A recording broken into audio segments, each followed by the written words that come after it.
So, Assalamu alaikum, dear students. Welcome back in lecture series. और आज का जो हमारा टॉपिक है दैट्स द बोन। तो इससे पहले जो हमारा टॉपिक था जो मैंने अपलोड किया था वीडियो, उसमें मैंने डिस्कस द कॉटलेज। तो आज जो हमारा टॉपिक है that's about the bone. Okay, तो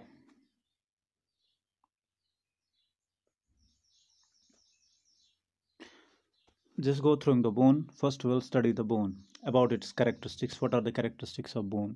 So going through the characteristics of the bone, that bone is very strong and non-flexible vertebrate connected tissue. As मैं ऑलरेडी बता चुका हूँ कार्टिलेज के बारे में, that was flexible and more compressible. But जब हम बोन के बारे में पढ़ते हैं तो बोन के बारे में हम ये पढ़ते हैं कि it's strong and non flexible.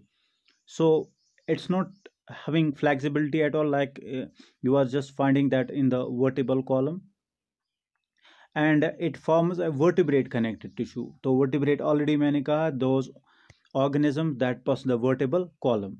So पहला characteristics, पहला feature, that bone is a strong and non-flexible vertebrate connected tissue. Okay, now second one, the bone, it's that this bone, it consists of the living cells. These living cells are called osteoblasts. Okay, they are called osteoblasts.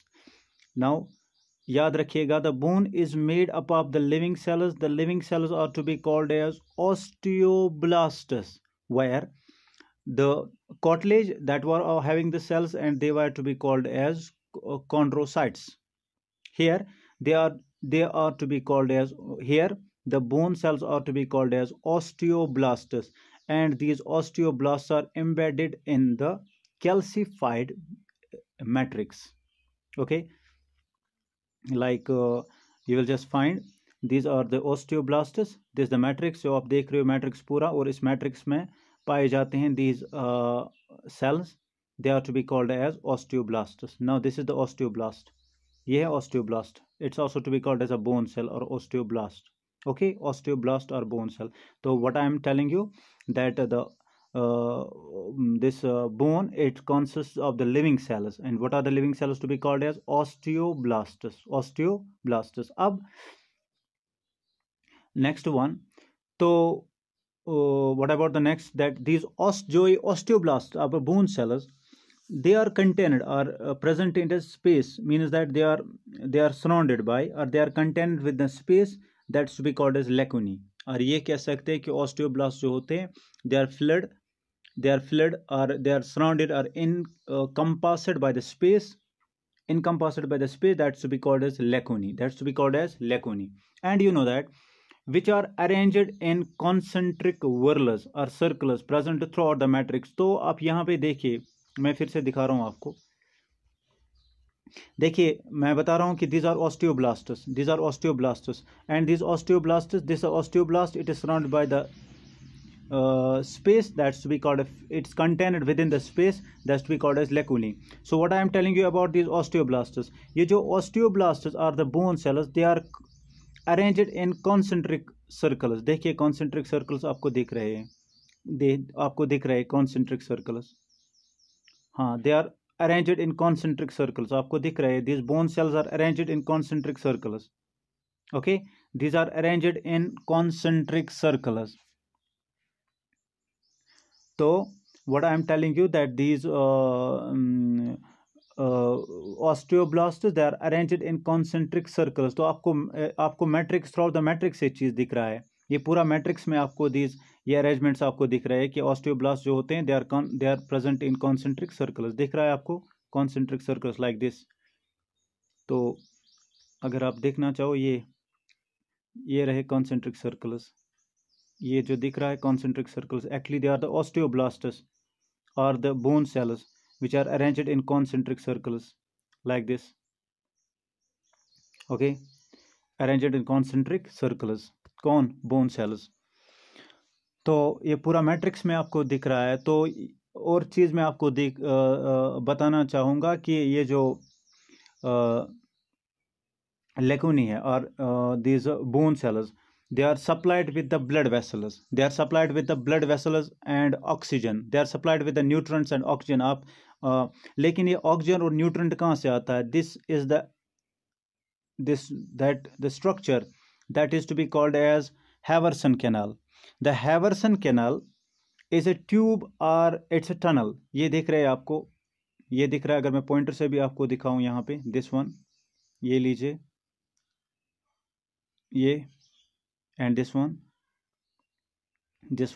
they are to be called as Haverson canals. And what's the function of Haverson canal? Haverson canal की functions क्या है? What's the function of Haverson canals?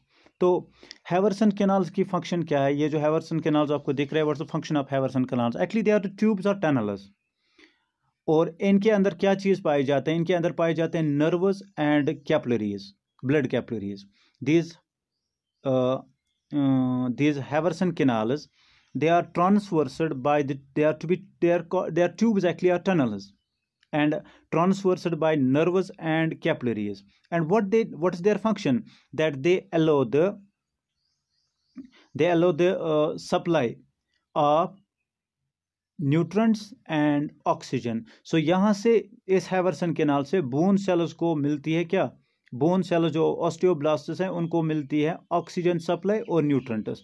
तो आप अगर आपको बताया जाएगा what ever the function of Haverson canal, तो आपको Haverson canal के मैं बारे में बता रहा हूँ कि Haverson canal एक्चुअली ए ट्यूब और ए टनल, एक टनल है जिसमें आपको जिसमें आपको नर्व्स मिलेंगे, या जिससे नर्व्स और कैपिलरी सप्लाई की जाती हैं, और उन कैपिलरी से बोन सेल्स को मिलता है ऑक्सीजन एंड न्यूट्रेंट्स. तो ये हो गया Haverson canal. तो यहीं पे आपने देखा होगा Haverson सिस्टम. तो व्हाट्स Haverson सिस्टम? एक्चुअली यहाँ पे आप देख रहे हो, मतलब Haverson सिस्टम में आप क्या देख रहे हो कि एक Haverson canal के इर्द गिर्द बहुत सारी बोन सेल्स जो होती है, they are arranged in concentric circles. The osteoblasts are arranged in concentric circles. So these concentric circles of osteoblasts along with the Haverson canal makes the Haverson system. समझ आया व्हाट्स द Haverson system? फिर से मैं बता रहा हूँ. Haverson system यहाँ पे लिखा है, तो what's the Haverson system? Haverson system मैंने कहा it consists of the Haverson canal surrounded by the osteoblasts, surrounded by the concentric circles of osteoblasts. So Haverson canal along with the concentric circles of osteoblasts is to be called as Haverson system. Haverson system. और इसकी भी function यही है, same function यही है.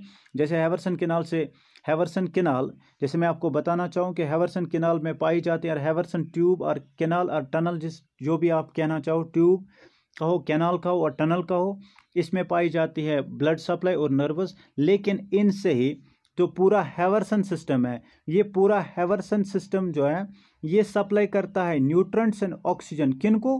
पूरे bone cells को, या पूरे जो कॉन्सेंट्रिक सर्कल्स में ऑस्टियोब्लास्ट्स हैं उन सब को ये सप्लाई करता है oxygen, and it provides the supply of oxygen and nutrients to the osteoblasts. Got it? What's the function of what's the Haverson canal and what's the Haverson system? Short में याद रखिए, Haverson canal is a tube or a tunnel that's housed by we just call that's housed by narrow and blood capillaries. And what's Haverson canal? Haverson canal is just the arrangement of the it is just we just called it it's a function of. And what about the Haverson system? Haverson system is simply the concentric circles that surround the Haverson canal forms the Haverson system, and this function is that it supplies the blood and it supplies the oxygen and nutrients to the chondrocytes or chondroblasts. Okay, now what about the we just call that what about the characteristics? तो मैंने बताया. अब characteristics में ये आपने bones देखा, structure का, bone का स्ट्रक्चर. नेक्स्ट वन, अब जो हम देख रहे हैं, अभी मैंने बताया कि each lacunae or bone cell or lacunae or you just called as chondrocyte is transversed by nerves and blood vessels, जो मैं अभी बता रहा था. अब मैं नेक्स्ट वन बताना चाहूँगा आपको. जो आप मैट्रिक्स दिख रहे हो, मैट्रिक्स, ये पूरा मैट्रिक्स,